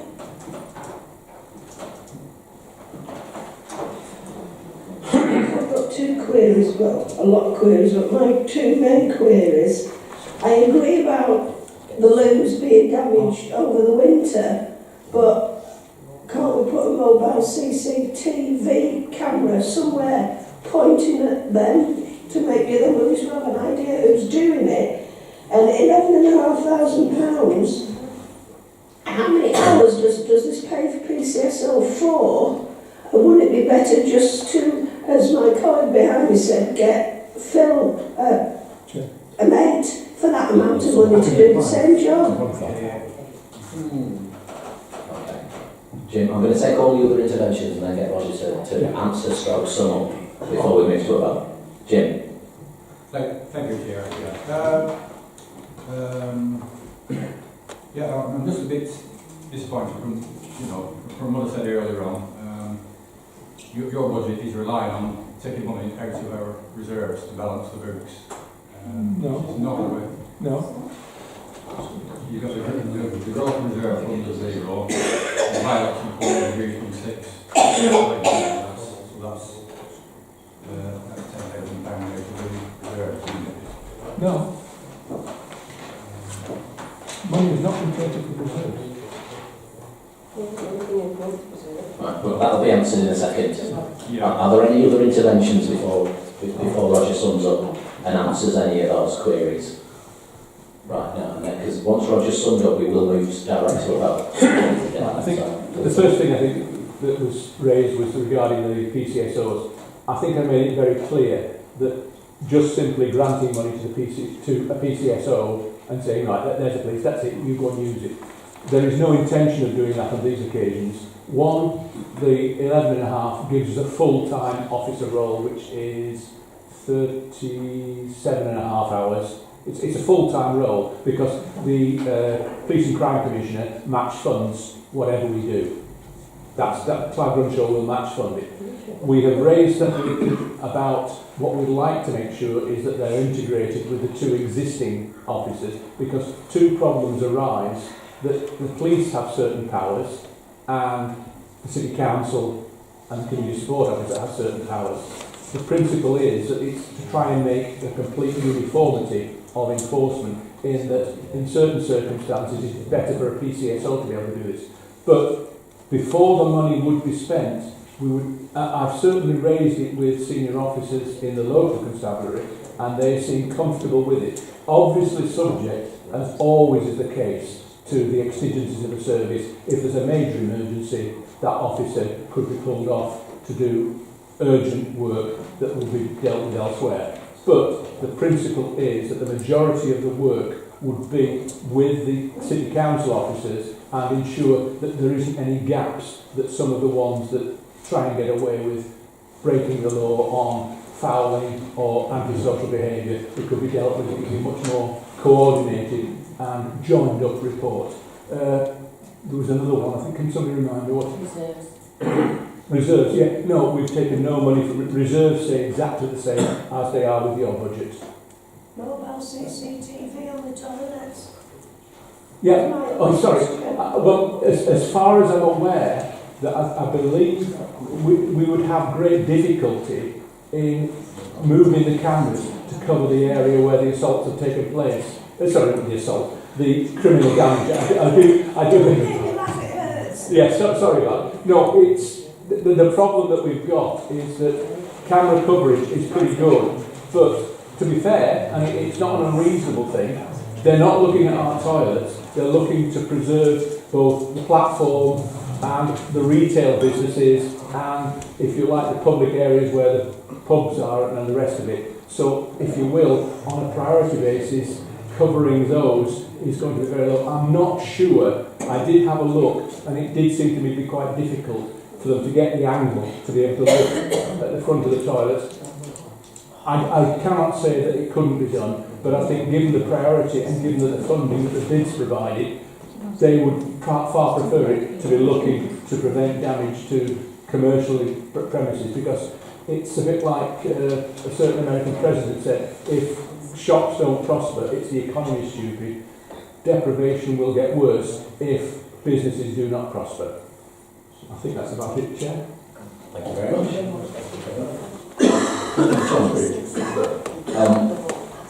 Not from a debate point of view, but I presume this will be about procedure rather than... Which I do have some advice on, don't I? Do you? Yeah. which is reference your intervention earlier on. I do have sympathy with it. However, if you, as an individual member, recognise parts of other budgets as we go through this process that you see to be attractive, let's say, it is well within your gift as an individual member to move an amendment to whatever becomes a substantive motion of budget to include those items on it. If you're looking to draw from the best of the things that are before you, let's say.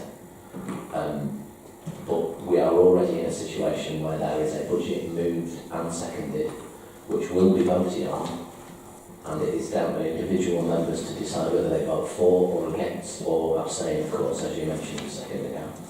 And then we move on to whatever's next. If I might then, just make a comment on that procedural arrangement. Yes. It'll be brief, it won't go for, promise you. All I would say is, I don't know whether our standing orders will permit it or not, but I think for future years we should look again at this procedural arrangement There are things in each budget that I like, and things in each budget I don't like. Well, of course, that's always the other way. I do understand that. But by allowing a freer debate on all three, we might actually be able to change each other's minds and drive a common purpose. And unless we can do that, then we are, I think, forced into making much more, and I use this word in its lightest possible sense, tribal decisions, which I suspect as a council of this size and type is not the wisest move. I have said earlier on I wouldn't vote for any of them, but since I believe that abstaining is the ultimate cop-out in any kind of, I will vote for a budget, I will make a decision about it and I will do it. But it will be with a heavy heart because the budget I will vote for, I don't like it all at all. Thank you for that. I'll kind of take that as a parliamentary point of order or something. It's closest to it, isn't it? Right, in which case we are now going to move to the vote on the budget that's just been presented by Roger. So, have you got your abacus ready? Okay. So, sorry? It is not necessarily a recorded vote, no it is not. That's not how the Local Government Act relates to parish councils. At City Council it has to be, not for us. I clarified that earlier from the clerk some moments ago. So it can just be a hand-up vote on this front. So we will ask for fors, against and abstentions in the interests of clarity for members. So those in favour of the budget as presented by Councillor Dennison and seconded by Tricia. A better vote. Aye. And against, please show. 11. Okay. Thank you for that. Right, I'm now going to move on to the... Sorry, do what again? My fault. Do you want to do it again? Yeah. Okay, all those in favour? Oh, sorry. Did you not? I thought you did that. No, I counted something wrong. Did you? Sorry. 8. Right, sorry. 8. And again, those against? Sorry. Yeah, sorry.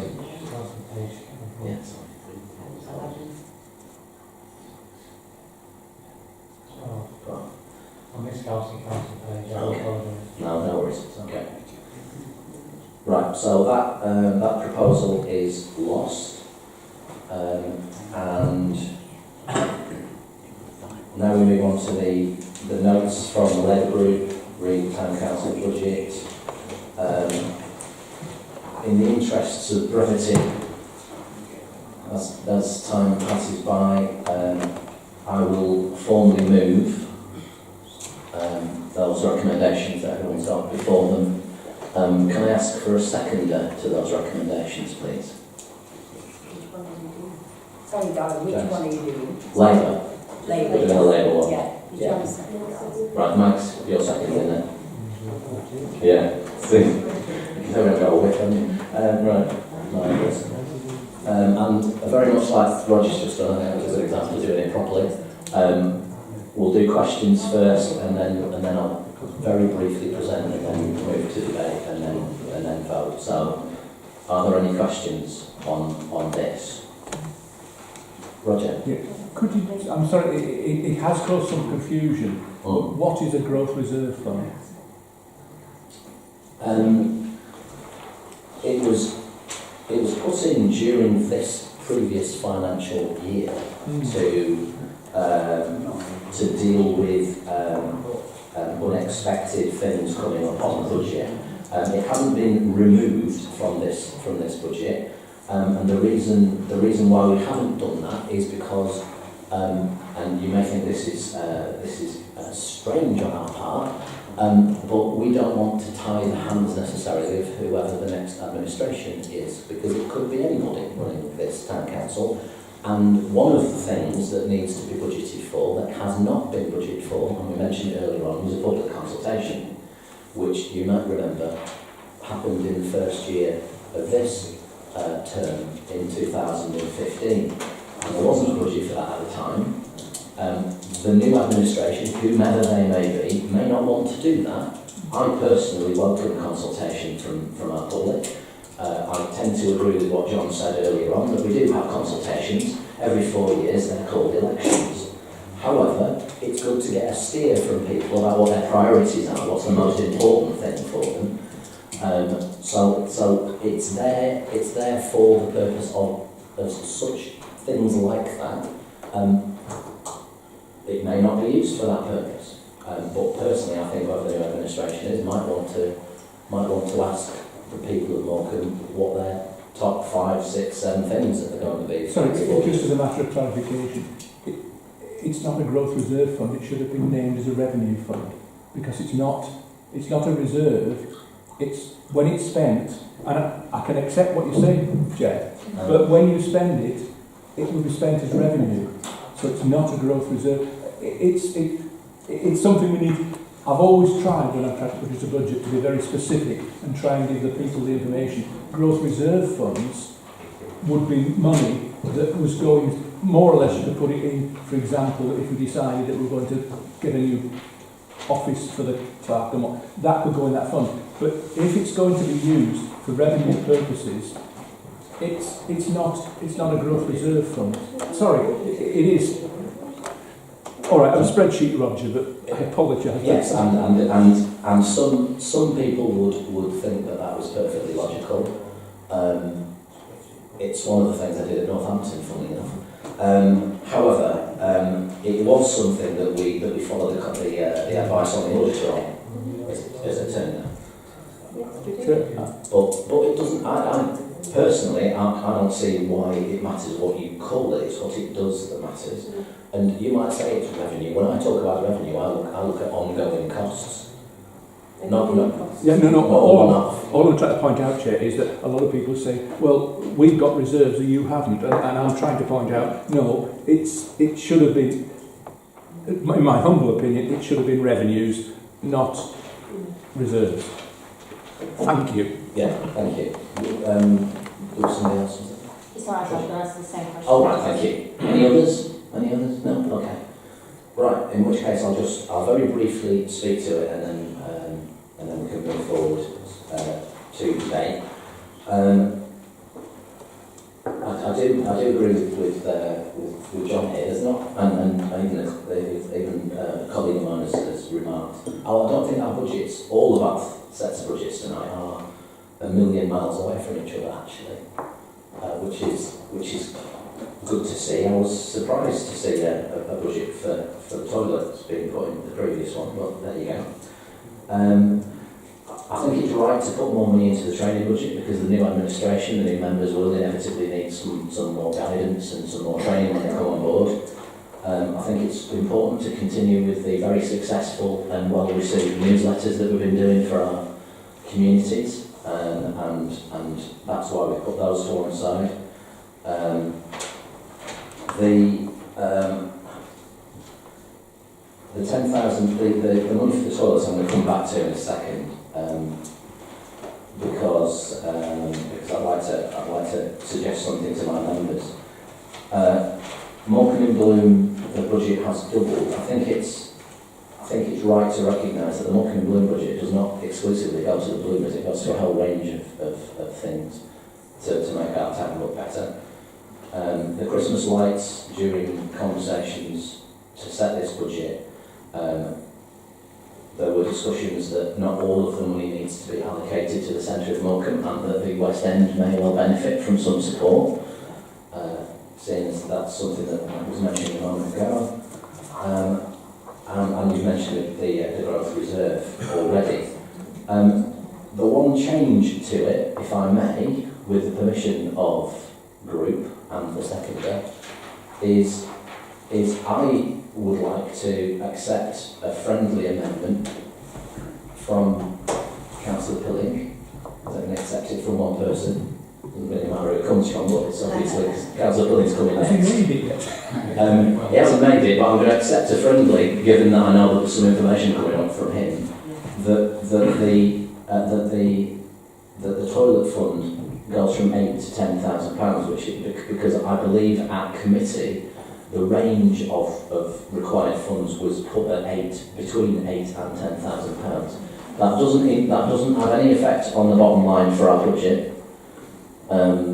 in material terms, but does recognise that there is a job of work to do when it comes to the security of those toilets, as Terry quite rightly mentioned, which I believe you're going to be moving after this part of the meeting. That's right, isn't it? As a part of your, if you remember, you got the report on the toilets that was still to come. Yeah, that resolution on the toilets, which is still to come. So I think to reassure all members in the room, it's best to match the amounts that were put forward by both the MBI group and by Councillor Pilling. So I'm going to accept that recommendation. I'm going to accept that. Well, it doesn't matter where it comes from. It's the same one.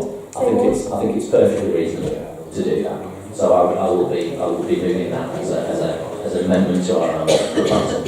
And with that, I'll shut up and accept any interventions from anybody else before we go to voting. Would anybody else like to speak?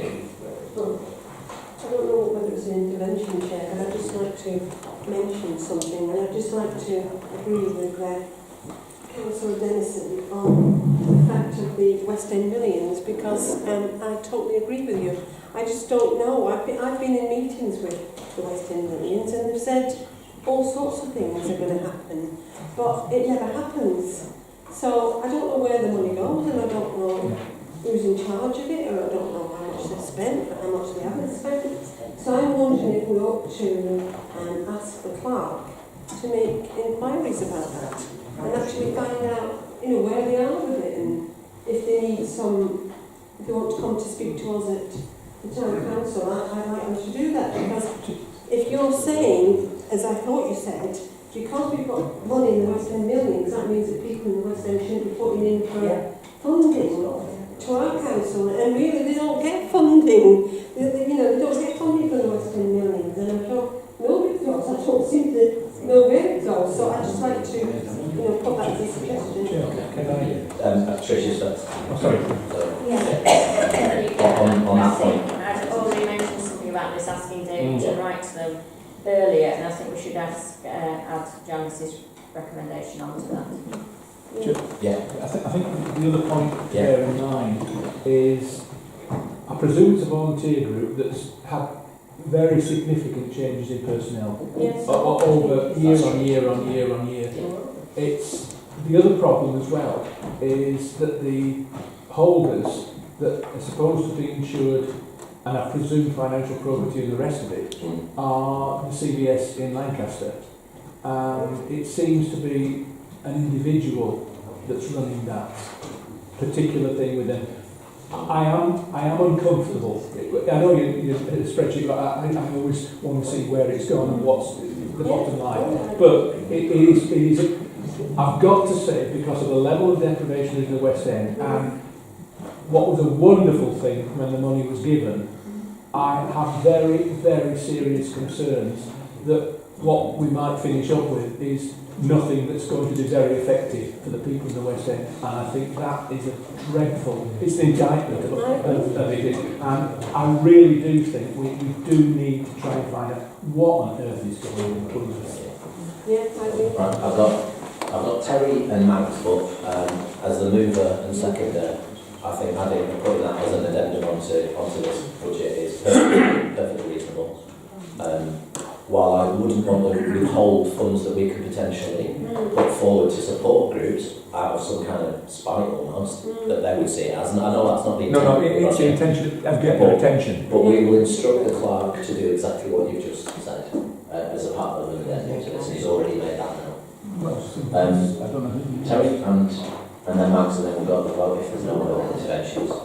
Yeah, I must admit I agree with everybody about the West End Millions, but one thing I do know they paid for, because I got roped into helping at it, they financed a kids' Christmas party at the Alhambra, food, games, the ubiquitous gift bags with selection boxes and stuff in. Now, I don't know how much it cost, and I don't want to know. Unfortunately, Tracy's too ill to be here because she organised it, because she was the one that rang me and said, will you come give me a hand? I've got money off the West End Millions for a children's Christmas party, if that's any help. Right, thank you for that. Max, you're I'll be last quick. speaker. Over the last, it's nearly 8 years the West End Millions have been in the West End, and I've been and gone to meetings, and they're awful. Anybody that asks for anything, they seem like, I sent a few artists there, and you think they were going to ask for the £1 million. They were really nasty with them. But what's happened is the committee's changed over the years, so I don't know what's happened to it. But even so, just because the West End Millions there doesn't mean to say that we have to stop giving to people groups in the West End, which I feel that you've done on Mr. Roberts. I do, but anyway. Right, thank you. Are there any more interventions before we move to a vote? Jim? Yeah, Yes, sir. just a quick observation. I'm surprised and disappointed at the Labour group not putting the deprivation grant into the budget. It was a 2-year contract. We all know the challenges with at least certain parts of our town, and that money in this year's deprivation grant will be very, very well received by all these groups. Next year, not available. The simple answer to the question, Jim, is that the money was allocated last year to be spent over two, and there is an underspend still for that, which will carry forward. And again, you've got those other reserves that if the new administration after May, and many in this room may be a part of that, the new council after may well decide that that's going to be one of the priorities, addressing some of the things that we've all sadly seen on BBC News and BBC Breakfast, which are appalling. But you're absolutely right to highlight. John, you're the last speaker. Toilets. Yes, sir. I'm glad we're still going to try and continue producing with toilet provision, since it's not a statutory responsibility for any council to do. So, and since the other tier of authorities are not going to do it, and since we know our people want them, and since anybody who's at all connected with the tourism authority finds it ludicrous that we've got all our toilets closed and we haven't got enough toilets, I'm glad we put the money in to keep the toilets. However, I think if all we're going to do is improve security provision and open the doors and cross our fingers, no, it'll be a bit better than it was last time, then that's really dull and a bit stupid.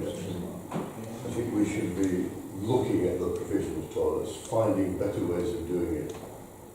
And I think we could probably find better ways of doing it than shoveling a whole load of money maintaining a Lancaster City Council building. I think we can provide toilets without doing that for that money. Thank you for that. You're the last to speak. Thank you very much. All I'd say to that is that the evidence so far is not that, but however, I do see that there is a wider issue, and personally, I think we mentioned the Eden thing earlier on, and that's going to come up very, very soon, which I'm sure we'll all be agreeing on. I think one of the things that we can do through our good offices with the Eden project is to encourage them with whatever provision they put forward, to also include a thing called a changing places scheme, which is toilets that will be able to accommodate people with severe physical disabilities. And well, it enables people with disabilities to be able to be tourists too, and I think that's perfectly reasonable. But we can do that going forward. Right, we're going to move to a vote. Okay. Right, and again, this is going to be hands up, hands down stuff. And it does include the friendly amendment to go to 10 rather than 8. And that's been accepted by the mover and the second. Right, are you ready? So we're going to go for, against, abstentions in that order, and the clerk will do the head count. So all those in favour of this proposal, could you please show now?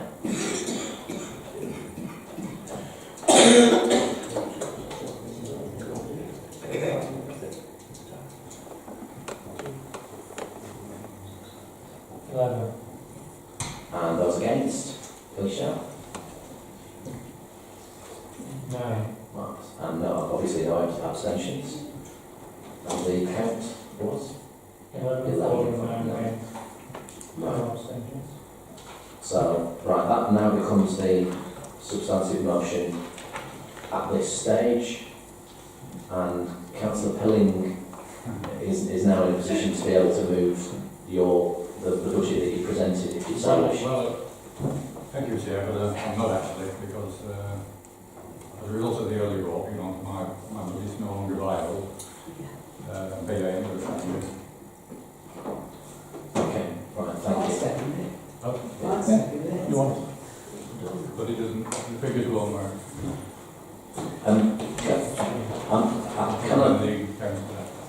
Can I just say, because it hasn't been said already, that I think that what you said earlier on, what John said earlier on, I think has good levels of support and sympathy in the room, even if, as John alluded to, it might not be this year.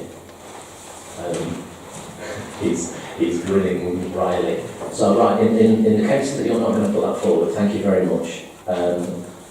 That now becomes a substantive motion. That is the budget set for 2019-20. We now revert to the final bit of the report from Tricia, which is about the toilets. I think actually that's been superseded by this decision. Are you happy that that's been superseded from a constitution? There wasn't a further change proposed, Chair. So It's only it's about the security of the toilets. Yeah. But I just want to make sure we're not getting something and forgetting it along the way through us being a constitutional court. So, council last time agreed to keep the toilets open, but the need to advise you about security, which we talked about that in finance, but no recommendation was made. We understand why. So, I think you need a resolution on the table. So it's there in black and white that says what I'm going to do about security. So the easiest way to increase security is to put the metal gates back on, which will cost around about £900 in round figures, the cheapest quote. I think we need to look at other forms of security, because that will make them probably, based on what was happening last year now, there's two things happening. Number one, people were breaking in through the door and sleeping there and damaging them. So you put the gates on when they're closed, that should really minimise that. It won't necessarily, nothing's 100%. The other issue was stealing the coin box. That's really hard to stop that happening. Really hard. So I think you need to put all the things in place. I'd rather not talk about that on the camera in a public meeting, because that might give you a clue away what we were going to do. Yeah. But I think we need to consider all the forms of security as well. So where does the money come from for that? This year's budget of 7k, it isn't overspent right now, but will be when downfall building for the money that they won on the tender to do the cleaning. So the issue is, where do you pay for that now? Do I wait till 1st of April when that money's in place, what you just agreed, which doesn't give you much time to get them right from May? So that's the issue in my mind right now. If I do that, I need to get that work before the end of March, but I haven't got any budget to do it. Unless I take it from somewhere else. So you We take it from reserve to answer the question as Vice Chair, but your policy on reserve says if you take it out of reserve, you've got to put the reserves back up to where they were. So I could take it from there, that'll be the quick fix, but then you need to find that money back again and put back in reserves. Chair, the finance was decided because we weren't actually going to keep the toilets open, that we would go back to the Labour group and ask them where they were going to find the money from. And what they wanted to do with it. So it's a proposal, we're looking for a proposal from your group to... Well, we don't know how much it's going to cost yet at this stage. Yeah, we do. No, we've got a quote on one type of toilet, but toilet door, but what the client needs is a mandate to be able to give us an actual set of proposals that include all appropriate security measures to be able to make sure that these things that these toilets are more secure than they are now. Because of course security is massive, it's a huge concern for everybody, quite rightly so. Yeah. Yeah, I mean, it's obvious that we're all agreed that there must be extra security measures. That includes lighting and possibly CCTV.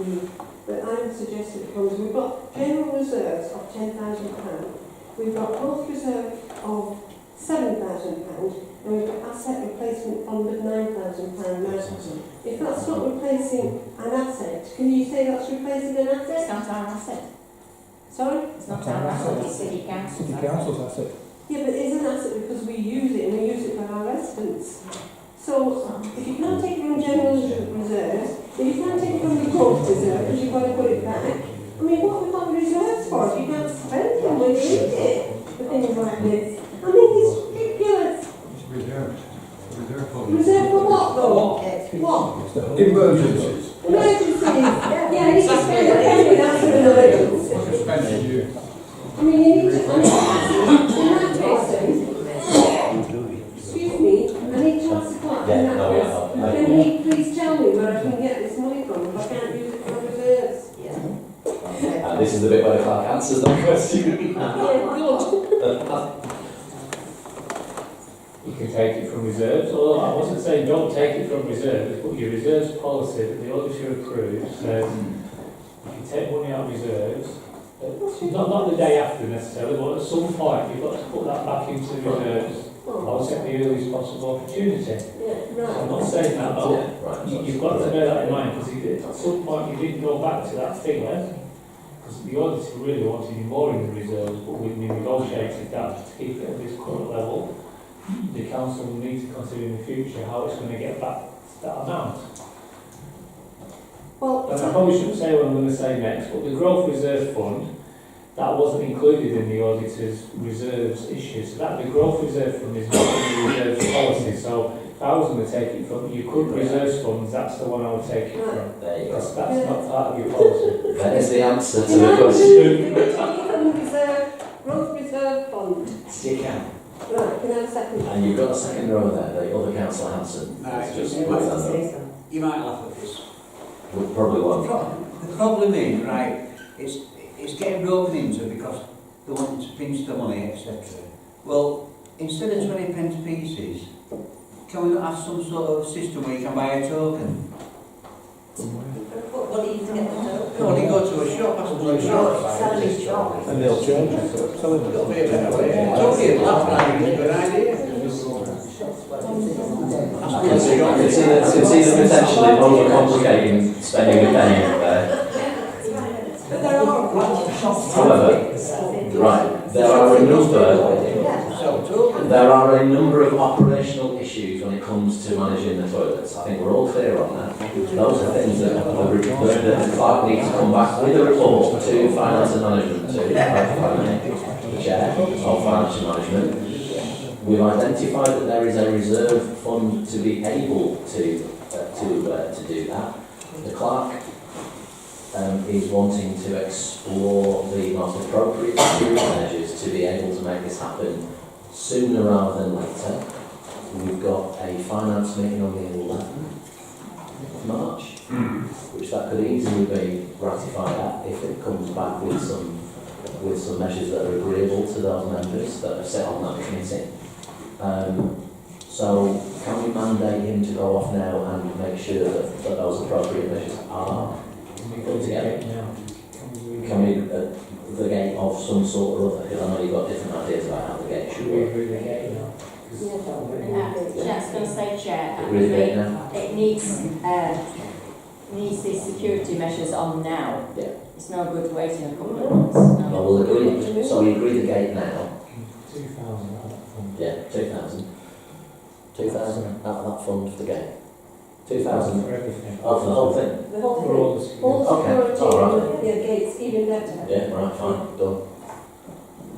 We've got a proposal, 2,000 for the thing to get it done now, but with a report to come back to finance and management about the future operational management.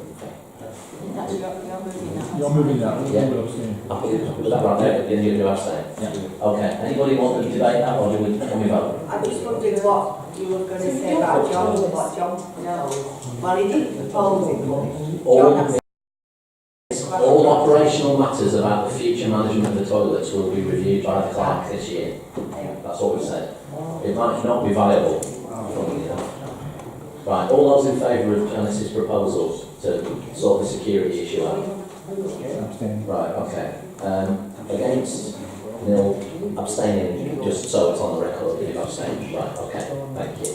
That's clearly carried.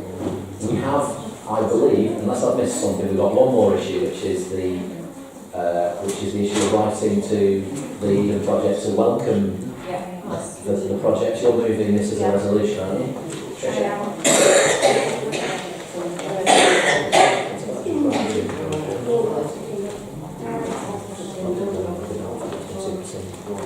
I know that everybody's very excited about this project, hopefully coming to Morecambe, but we just thought it would be a practical idea to just send a letter to them, just saying that we welcome the idea. So therefore, the motion is that the clerk be requested to write to the Eden project manager, welcoming the proposed development in Morecambe and offering the town council support in this exciting project. I just think we need it there in writing that Morecambe Town Council is in favour. Thank you very much. Roger, Yes, I'm seconded. Formally seconded. Yes. Would anyone like to speak to this absolute no-brainer of a resolution? Not that I'm influencing anybody or anything. Yeah, we all welcome it, don't we? Yeah. It's tremendous. And you know, touch wood, things will it happens and it puts that wonderful town back on the map. All those in favour, put your hands up right now so it's unanimous. Morecambe Town Council has just unanimously agreed to support and welcome the Eden project. The next meeting is Thursday, the 21st of March. Thank you very much for your time and good evening.